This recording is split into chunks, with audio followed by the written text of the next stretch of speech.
के बाद और पहला क्वेश्चन देख लीजिए इसी बात पे आज के लिए। फर्स्ट क्वेश्चन देखिए, अब तो सारे क्वेश्चन सही होने चाहिए, इतना टॉपिक हमने ये समझ लिया है। बताइए एक बार।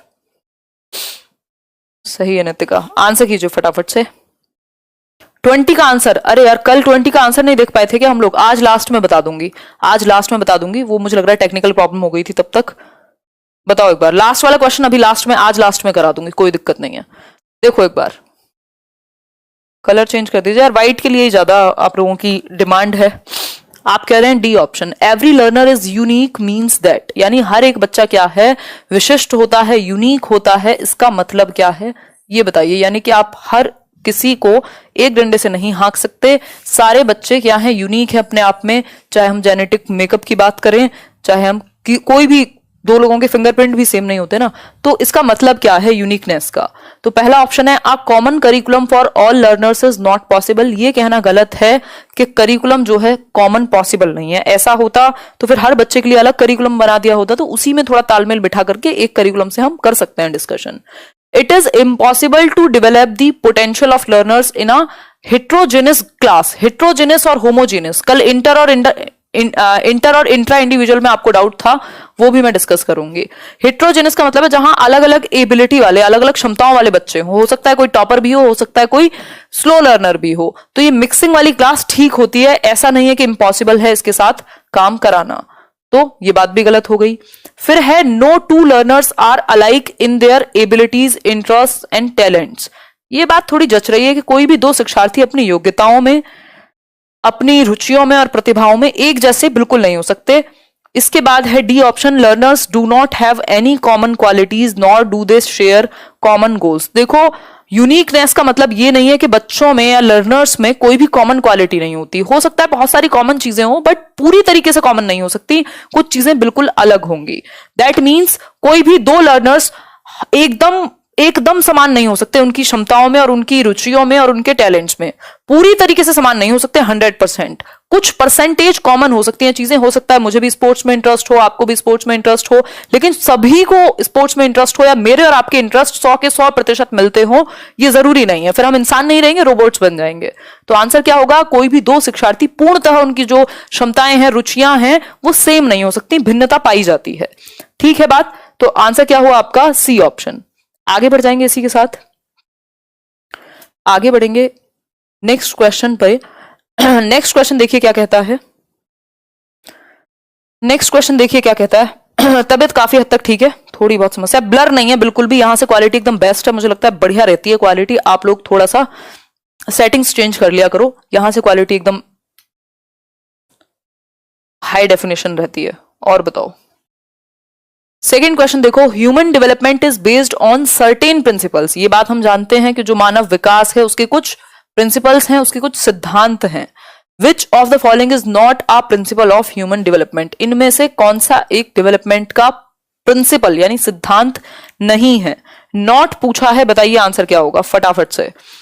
जनरल टू स्पेसिफिक जाता है, बिल्कुल सही बात है। पहले बच्चा जनरल स्टेप्स करने शुरू करता है, वो रोएगा भी तो पूरी बॉडी से रोएगा, फिर धीरे धीरे वो सिर्फ आंसू टपका सकता है, या हम कह सकते हैं इसको दूसरा एक चीज हो सकती है कि पहले पूरी बॉडी से पकड़ने की कोशिश करेगा कोई चीज, अगर आप उसको दे भी रहे हैं तो कैच करते हुए, लेकिन बाद में वो क्या कर सकता है, सिर्फ 2 फिंगर्स से भी उठा सकता है इस पेन को। दैट मीन्स जनरल से स्पेसिफिक की ओर जा रहा है विकास। रिवर्सिबल नहीं होता, ऐसा नहीं हो सकता आज मैं 18 साल की हूं कल मैं 12 की हो जाऊं। मॉडिफाई तो हो सकती है कुछ चीजें, मॉडिफिएबल तो है, लेकिन रिवर्सिबल नहीं है। ऐसा पॉसिबल नहीं है कि आप कल आपकी समझ जितनी बढ़ गई थी उससे आज कम हो जाए, या फिर अगर आप चाइल्डहुड में थे तो कल आप इन्फेंसी में पहुंच जाएं। तो बैक गियर नहीं लग सकता, कॉन्टिन्यूटी होती है, बिल्कुल सही बात है। एक सीक्वेंस में चलेगा, एक स्टेज से दूसरी स्टेज, दूसरे से तीसरी, तीसरी से चौथा, ये बात सही है, लेकिन प्रतिवर्ती नहीं है, यानी कि इसको बैक गियर इसमें नहीं लग सकता। That is not at all possible. Audio video सब ठीक होना चाहिए यार, ये रोज रोज नई समस्याएं बताते हो, ऐसा पॉसिबिलिटी है कैसे? क्वालिटी तो एकदम मक्खन रहती है, ऐसा कैसे कह रहे हो आप? बताओ एक बार। ठीक है, आगे बढ़ जाएं अब, नेक्स्ट पॉइंट पे चलते हैं। थर्ड क्वेश्चन है heredity is considered as a dash social structure, यानी आनुवांशिकता को किस प्रकार का एक सामाजिक संरचना कहा गया है, ये बताइए। डायनेमिक, स्टैटिक, प्राइमरी या सेकेंडरी। ये परसों ही हमने डिस्कस किया था हेरिडिटी और एनवायरमेंट के बारे में। बताइए, एक बार आंसर कीजिए, फटाफट से बताइए। तो आप कह सकते हैं कि हेरिडिटी डायनेमिक है, क्या मेरे जीन्स चेंज हो सकते हैं? नहीं है पॉसिबल भाई, ऐसा थोड़ी मेरी आंखों का रंग जो है पैदा तो नीला हुआ था और बाद में काला हो गया, अब कुछ सर्जरी करा ली हो, लेंस लगा ली हो, बात अलग है। लेकिन हेरिडिटी एक स्टैटिक फैक्टर है, यानी कि स्थिर है, फिक्स्ड है, इसमें परिवर्तन संभव नहीं है। परिवर्तन होता है तो बहुत जनरेशंस के बाद, मतलब फिक्स्ड है। जिस हेरिडेटरी कैरेक्टरिस्टिक्स के साथ आपने जन्म लिया है उन्हीं के साथ आप खत्म होंगे एक तरीके से, ठीक। प्राइमरी है, मुख्य कहना गलत होगा, सेकेंडरी कहना गलत होगा, दोनों ही इंपॉर्टेंट हैं। अगर यहां बात होती किसकी, एनवायरमेंट की, देखो इसको इस तरीके से भी पूछ सकता है, क्या बीमारी आई इसको आजकल, ये अपने ही मजे में चल रहा है। इसको इस तरीके से भी पूछा जा सकता है, देखो अगर यहां हेरिडिटी की जगह, अगर यहां हेरिडिटी की जगह लिखा होता क्या, नेचर, तब भी बात सेम रहती। तो डायनेमिक क्या हो सकता है, एनवायरमेंट, पर्यावरण डायनेमिक हो सकता है। आज आप यूएस में रहते हैं, कल आप इंडिया आ सकते हैं, एंड वाइस वर्सा, ठीक है। पर्यावरण या फिर नर्चर जिसको हम कह रहे हैं, ये पेन में आज कुछ दिक्कत हो गई है, नर्चर जिसको हम कह रहे हैं, ठीक है बात। तो एनवायरमेंट डायनेमिक है और हेरिडिटी जो है वो एक स्टैटिक फैक्टर है, यानी फिक्स्ड है, इसमें परिवर्तन संभव नहीं है, ठीक है। आगे बढ़ेंगे क्वेश्चन नंबर 4 पर। देखो एक बार क्वेश्चन नंबर 4 देखो, which of the following is a principle of development, यानी कि इनमें से कौन सा एक जो है वो डेवलपमेंट का प्रिंसिपल नहीं है, बताइए जी। अनुराग सिंह, फटाफट से आंसर कीजिए।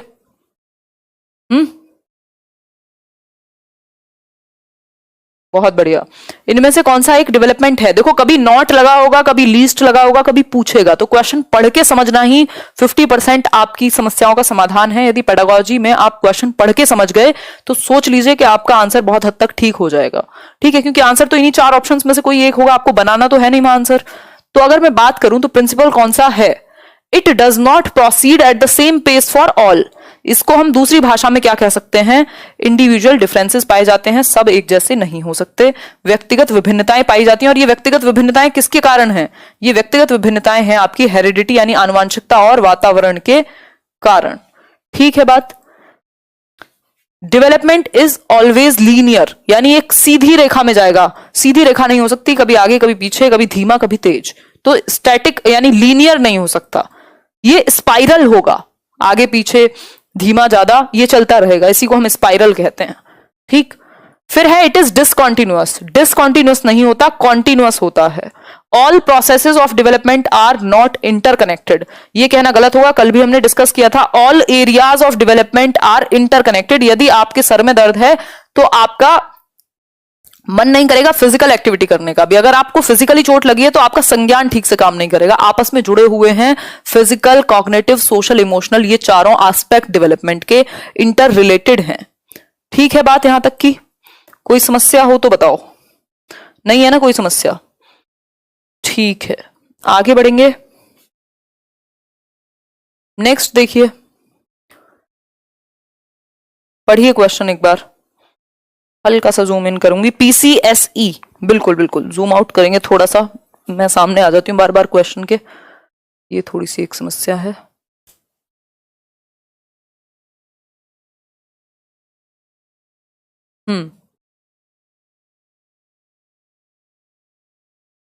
देखो एक बार फोन को लेटा के देखना,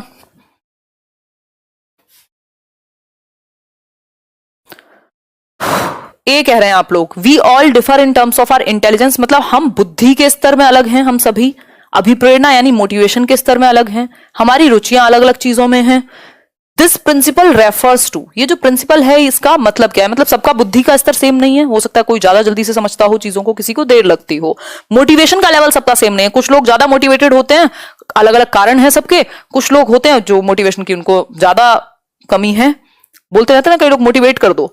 फिर है इंटरेस्ट, हो सकता है आपको पढ़ाने में इंटरेस्ट ना हो, किसी और चीज में इंटरेस्ट हो, तो अलग अलग रुचियां हो सकती हैं।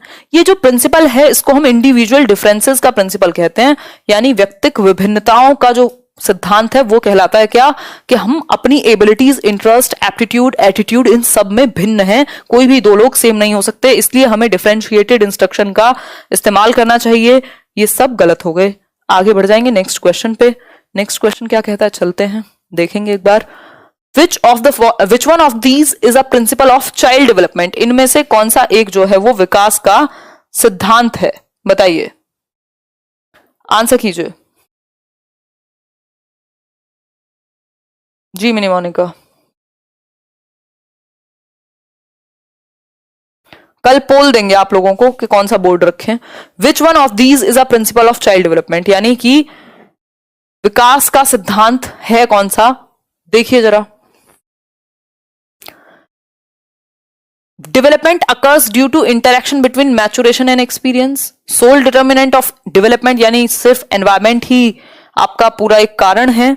या फिर सी ऑप्शन जिसमें लिखा है development is predetermined by reinforcement and punishment. फिर है लास्ट ऑप्शन जो कहता है development can accurately predict the pace of each individual child. Simple बात है, डेवलपमेंट सिर्फ एक्सपीरियंस सोल डिटर्मिनेंट नहीं है, हेरिडिटी और एनवायरमेंट दोनों इंपॉर्टेंट है, एक्सपीरियंस एनवायरमेंट के अंदर आएगा। डेवलपमेंट सिर्फ पनिशमेंट से नहीं होता decide. Development can accurately predict कर सकता है, हर बच्चे के बारे में जरूरी नहीं है, हो सकता है कुछ बच्चों के बारे में ये कहा गया हो, जैसे कि बात कर रहे हैं हम एडिसन की, थॉमस एल्वा एडिसन की, तो उनको टीचर ने कह दिया तुम्हारे बस की नहीं है पढ़ना लिखना, तुम जीवन में कुछ नहीं करोगे। क्या वो प्रिडिक्शन सही हुई? नहीं हुई। तो हर बच्चे के लिए एग्जैक्ट नहीं कर सकते आप, इसलिए आंसर क्या होगा, A option. Development occurs due to interaction between maturation and experience. Maturation जो जेनेटिकली होता है और एक्सपीरियंस जो एनवायरमेंट की वजह से है, यानी हेरिडिटी और एनवायरमेंट दोनों चीजों को जोड़ दिया गया है। मैचुरेशन हाईली रिलेटेड है आपकी हेरिडिटरी एबिलिटीज से। आगे बढ़ेंगे, नेक्स्ट क्वेश्चन देखिए एक बार। 7th क्वेश्चन आपके सामने प्रस्तुत है। हिंदी में नॉट लिखा है तो गलत लिखा होगा, फिर नॉट पूछा है। अक्षय दुखी क्यों हो रहे हो, इतने फ्रस्ट्रेट क्यों हो जाते हो भाई जरा जरा सी चीजों पे, ऐसे कैसे जीवन चलेगा। 7th क्वेश्चन कर लो, फिर चलेंगे 6th पे। The development from central part of the body towards peripheries और एक्सट्रीमिटीज डिनोट्स दी, यानी कि सेंटर पार्ट से पेरिफेरीज, एक्सट्रीम्स भी कह देते हैं इसको, एक्सट्रीमिटीज भी लिखा हुआ है, देखो सेंटर पार्ट से बॉडी के बाहर तक जाने वाला डेवलपमेंट क्या कहलाएगा, फटाफट से 1 नंबर में ये हर बार पूछा जाता है घुमा फिरा के, आंसर आएगा principles of proximo distal development. Proximity, centre से बाहर की तरफ, समीपस्थ दूरस्थ विकास कहते हैं इसको, मध्य बाह्य विकास भी कह सकते हो, ठीक है। डिसेंट्रलाइज जैसा हमने कुछ नहीं पढ़ा, कैस्केड हमने नहीं पढ़ा, ये भी हमने नहीं पढ़ा, ठीक। अगर यहाँ वो होता सेफेलोकॉर्डल तब वो हेड टू टो लिखा होना चाहिए था। कई लोगों को हिंदी में यहां समस्या थी, पढ़ लेते हैं एक बार। इनमें से कौन सा बाल विकास का सिद्धांत नहीं है, which one of these is a principle. अच्छा इसमें नॉट नहीं लगा हुआ इंग्लिश वाली साइड में। Development occurs due to interaction between maturation and experience, सही है। Experience is the sole determinant of development, development is determined by reinforcement, नहीं नहीं नहीं। डेवलपमेंट कैन एक्यूरेटली प्रिडिक्ट, नहीं है।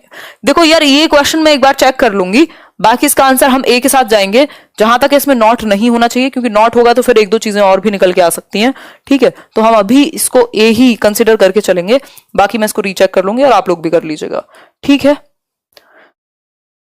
अगर नॉट होता है तब तो सी के साथ चले जाएंगे, नॉट नहीं है तब हम ए के साथ जाएंगे, क्योंकि ज्यादा करेक्ट अगर बाकी के 3 में से देखोगे तो फिर ए बचेगा, ठीक है। ये दोनों गलत नहीं है, ये और ये, लेकिन पूरी तरीके से गलत फिर सिर्फ सी मिलेगा, ठीक। तो एक बार मैं इसको चेक कर लूंगी कि इसमें नॉट है कि नहीं है, कभी इंग्लिश में गलत हो या हिंदी में गलत हो, ठीक। आगे बढ़ेंगे, 8th क्वेश्चन पे बढ़ेंगे। दुखी मत हो जाया करो, जीवन में बड़ी समस्याएं भी हैं। देखो, a teacher found that a student is facing difficulty in drawing a square, यानी एक बच्चे को स्क्वायर को ड्रॉ करने में, स्क्वायर समझते हैं आप, क्या बोलते हैं इसको, वृत्त बोलते हैं ना, नहीं वृत्त ही बोलते हैं, क्या बोलते हैं स्क्वायर को हिंदी में, क्या बोलते थे भूल गई मैं, कोई बात नहीं जो भी बोलते होंगे, खैर। बहुत बढ़िया अमृता, आयत, वर्ग बोलते हैं, एग्जैक्टली वर्ग बोलते हैं, बिल्कुल बहुत बढ़िया, शाबाश। वर्ग बोलते हैं। तो ये जो स्क्वायर है इसको ड्रॉ करने में बच्चों को दिक्कत हो रही है, मतलब स्क्वायर भी नहीं बना पा रहा बच्चा। तो ऐसा हम अज्यूम कर रहे हैं, टीचर ने अज्यूम किया है, ऐसा प्रिडिक्ट किया है कि that this student would find it difficult to draw a diamond. Diamond तो और मुश्किल होता है, वर्ग यानी कि जो आपका स्क्वायर है वो तो आसान है, जब वो आसान नहीं बना पा रहा तो डायमंड को बनाने में भी उसे प्रॉब्लम होगी, ऐसा एक टीचर ने अज्यूम कर लिया। ये किस आधार पे अज्यूम किया है, ये कौन से प्रिंसिपल के अंतर्गत आएगा, ये बता दीजिए फटाफट से। पहला ऑप्शन है development tends to follow orderly sequence, development is saltatory, development is gradual, development is different for different people. सारी बातें सही है, बट यदि हम इसके कॉन्टेक्स्ट में बात करें तो आसान से मुश्किल की तरफ जाता है ना बच्चा, ऐसा तो नहीं है मुश्किल से आसान की तरफ आता हो।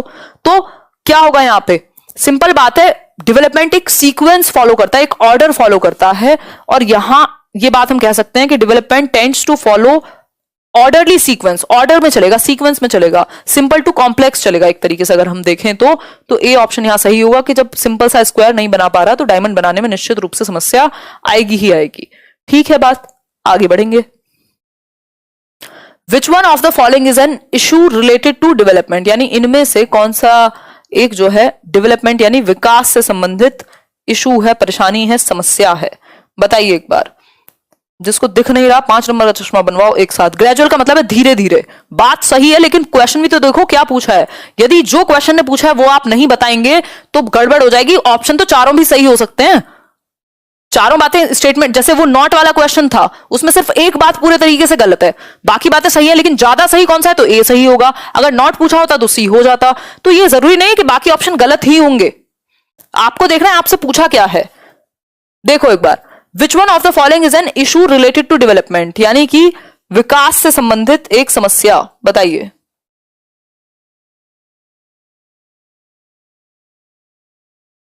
हाँ वो मैं चेक कर लूंगी मेरी मोनिका, आंसर करो फटाफट से।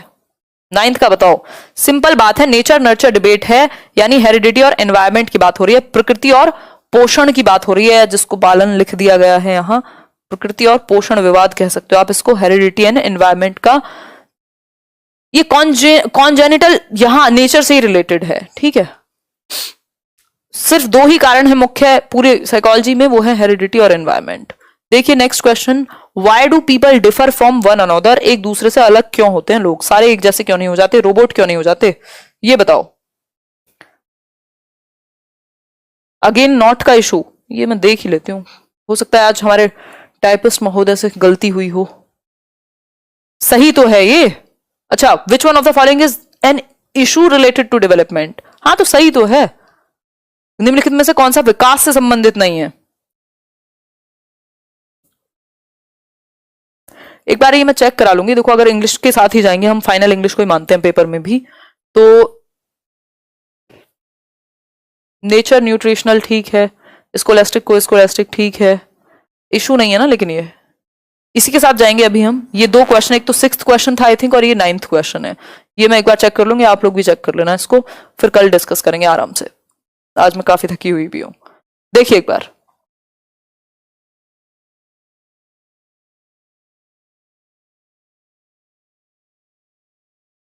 अनुपम यहां से क्लैरिटी बिल्कुल सही है, ज्यादा समस्या है तो आप पढ़ना जारी रखिए। देखो एक बार क्वेश्चन देखो, why do individual differ from one another, यानी जो एक व्यक्ति है वो दूसरे व्यक्ति से अलग क्यों है, ये पूछा है ना। अब इसमें तो नॉट का इशू नहीं है ना, अब हिंदी में भी मुझे लग रहा है हर एक क्वेश्चन पढ़ना ही हुआ करेगा, नहीं तो गड़बड़ हो सकती है। बताइए एक बार। See, due to interplay between heredity and environment, simple सी बात है, 2 ही कारण है, एक ही कारण है मैं कहूं तो। डेवलपमेंट किसका इंटरप्ले है, हेरिडिटी और एनवायरमेंट का। इसी कारणवश 2 लोग बिल्कुल सेम नहीं हो सकते, उनमें कुछ ना कुछ अंतर जरूर पाया जाएगा, चाहे वो ट्विंस ही क्यों ना हो। आगे बढ़ेंगे नेक्स्ट क्वेश्चन पे, development prospective of teaching demands teachers to, यानी डेवलपमेंट का जो प्रोस्पेक्टिव है टीचिंग को लेकर के, वो टीचर के लिए क्या डिमांड रखेगा, ये बताइए फटाफट से बताओ। हाँ यार थकी हुई हूं मैंने तो कहा, एक्चुअली बहुत सारी चीजें एक साथ चल रही हैं। बताओ एक बार। स्वयं नाम ले लिया आपका, सब लोग लाइक क्यों नहीं करते, कहाँ बचा के ले जाओगे, ये तो पता नहीं। हनी सही कह रहे हो वैसे आप। अच्छा लाइक से याद आया, लाइक शेयर कर देना भाई, लाइक तो कर ही देना जिनको भी सेशन पसंद आता हो, है ना। 5800 लोग देख रहे हैं, 3800 लाइक हैं। कहाँ हैं 2000 लोग? क्या कहाँ सो जाते हो? देखो एक बार आंसर करो फटाफट से। क्वेश्चन है development prospective teaching demands teachers to, यानी अगर आप डेवलपमेंट के पर्सपेक्टिव से देखें तो टीचर को कैसा होना चाहिए। तो बी स्ट्रिक्ट, नहीं, स्ट्रिक्ट होने से नहीं चलेगा। Adapt instructional strategies based on the knowledge of development factors, सही बात है।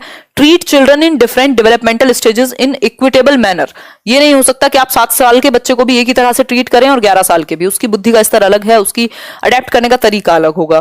Provide learning that results in the development of only the cognitive domain, ये बात भी गलत है कि सिर्फ उसी प्रकार का अधिगम आप उपलब्ध कराएं जिससे संज्ञानात्मक स्तर अच्छा हो, तो ये बात भी गलत है। आपको फिजिकल, कॉग्निटिव, सोशल, इमोशनल यानी होलिस्टिक डेवलपमेंट की बात करनी है, सर्वांगीण विकास की।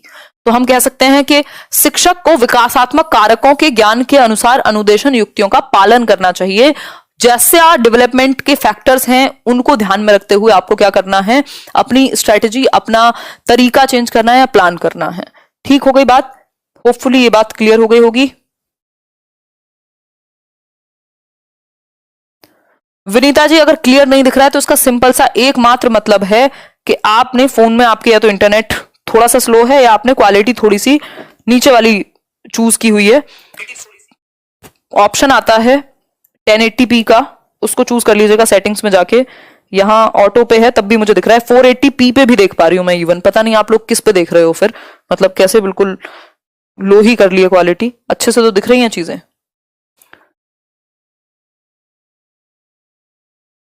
खैर आ जाओ। देखो जिन्हें पढ़ना है ना वो देख भी लेंगे क्वेश्चन, वो आंसर भी कर देंगे, बाकी लोग शिकायतें ही करते रहते हैं आधे से ज्यादा। तो कैसे चलेगा ऐसे जीवन? देखो what is meant by nature in nature nurture controversy, यानी प्रकृति पोषण विवाद में नेचर का क्या मतलब है, ये बता दीजिए फटाफट से बताओ। थोड़े अनकंफर्टेबल रह के भी पढ़ना सीख लो, पेपर में सारी सिचुएशन आपके हिसाब से नहीं होगी। निशा कह रही है 240 पे भी साफ दिख रहा है। बताओ ये कौन लोग हैं जिनको क्लियर नहीं दिखता? नेचर क्या मतलब क्या है? एनवायरमेंट तो नहीं हो सकता। बायोलॉजिकल गिव्स और दी हेरिडिटी इंफॉर्मेशन में be temperament of an individual, ये कहना भी गलत होगा, यहां वो वाले नेचर की बात नहीं हो रही है। Complex forces of the physical and social world, ये कहना भी गलत होगा। नेचर का सिंपल मतलब है हेरिडिटी, और हेरिडिटी का मतलब है बायोलॉजिकल गिव्स, जो बायोलॉजिकली हमें कैरेक्टरिस्टिक्स मिले हैं यानी जैविकीय विशिष्टताएं या फिर वंशानुक्रम के द्वारा जो हमें विशेषताएं प्राप्त हुई हैं उसको हम नेचर कहते हैं। और नर्चर मतलब पोषण, मतलब एनवायरमेंट। यहां नेचर का मतलब टेम्परामेंट नहीं है, इंग्लिश नहीं चल रही, बाल विकास है, साइकोलॉजी है, पेडागोजी है। नेक्स्ट क्वेश्चन देख लीजिए एक बार। नेक्स्ट क्वेश्चन आपके सामने प्रस्तुत है, understanding human growth and development enables a teacher to, यानी कि आपको समझ हो किसकी, वृद्धि और विकास की। टीचर को इस चीज का फायदा कैसे होगा? यदि आप एक ऐसे शिक्षक हैं जिसको नॉलेज है वृद्धि और विकास यानी डेवलपमेंट की नॉलेज है, तो इस स्थिति में आप कौन से एक ऑप्शन के साथ जाएंगे? Be clear about teaching diverse learners, tell students how they can improve their lives, practice her teaching in an unbiased way, या फिर gain control of learners emotions while teaching. भाई आपको डेवलपमेंट की स्टेजेस पता है, आपको पता है बच्चा किस स्टेज में कैसे अभिव्यक्त करेगा अपने आप को, क्या उसको समस्याएं आएंगी, क्या उसके पास एबिलिटीज होंगी, क्या उसके पास चैलेंजेस होंगे। तो अगर मैं बात करूं, अगर ये सारी चीजें आपको पता है तो चाइल्ड डेवलपमेंट इसीलिए तो पढ़ रहे हैं आप, ताकि आप हर तरह के बच्चे को डील कर सकें, विभिन्न अधिगमकर्ताओं को डील कर सकें, यानी आप क्लियर हो सकें अबाउट टीचिंग डाइवर्स लर्नर्स, यानी अलग अलग तरह के बच्चों को पढ़ाने के बारे में आप क्या हो सकें, क्लियर हो सकें। जो डाइवर्सिटी है, विभिन्नता है बच्चों में, वो आप समझ सकें कि सारे बच्चे एक जैसा बिहेव नहीं करेंगे। कुछ लोगों को, कुछ बच्चों को एक सामने कुछ अलग चैलेंजेस आएंगे, कुछ इस स्टेज में आप इस तरीके से ज्यादा अच्छा पढ़ा सकते हैं, ये सब चीजें आपको पता लगेंगी। ऐसा नहीं है कि आप बता सकते हो बच्चों को कि अपनी इंप्रूव कैसे करनी है लाइफ, ये तो कोई भी बता ही देगा। बात है कि आपको पता है उनके बारे में कि नहीं। ठीक है, आप अच्छे डिसीजंस ले पाएंगे उनकी स्टेज के अकॉर्डिंग यदि आपको डेवलपमेंट की प्रिंसिपल्स और ये सारी चीजें पता होंगी, ज्ञान होगा। देखिए next question, which of the following is predominantly heredity related factor, यानी इनमें से कौन सा जो है वो हेरिडेटरी रिलेटेड फैक्टर है, यानी आनुवांशिकता से ज्यादा जुड़ा हुआ पक्ष है। देखो कुछ चीजें हेरिडिटी ज्यादा प्रभावित करती है, कुछ चीजें एनवायरमेंट ज्यादा प्रभावित करता है। बताइए यहां हेरिडिटी से प्रभावित पक्ष कौन सा ज्यादा होगा, बताइए।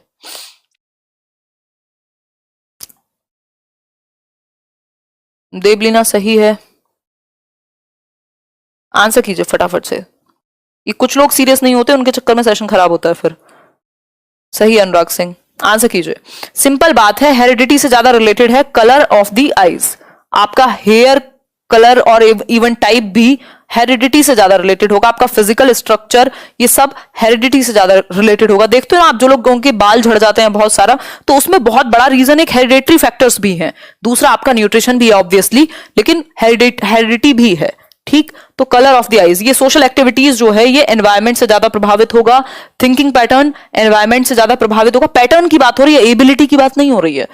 एटीट्यूड टुवर्ड्स पीयर ग्रुप, ये जो जैसे आसपास लोगों में वो रहते हैं वैसा ही उनका एटीट्यूड होगा। तो बाकी तीनों एनवायरमेंट से ज्यादा प्रभावित हैं, और जो आपका ये है कलर ऑफ द आईज, ये हेरिडिटी से ज्यादा प्रभावित है। ठीक है बात। क्वेश्चन नंबर 15 देखने का कष्ट करें। ये आज के लिए आखिरी सवाल है। Knowing about principles of growth and development is important for a teacher because देखो एक क्वेश्चन इस तरीके का भी पूछा जाता है कि यदि शिक्षक को पता हो विकास के सिद्धांत या विकास की स्टेजेस के बारे में, तो वो किस तरीके से चीजों को संभाल पाएंगे। बताइए एक बार।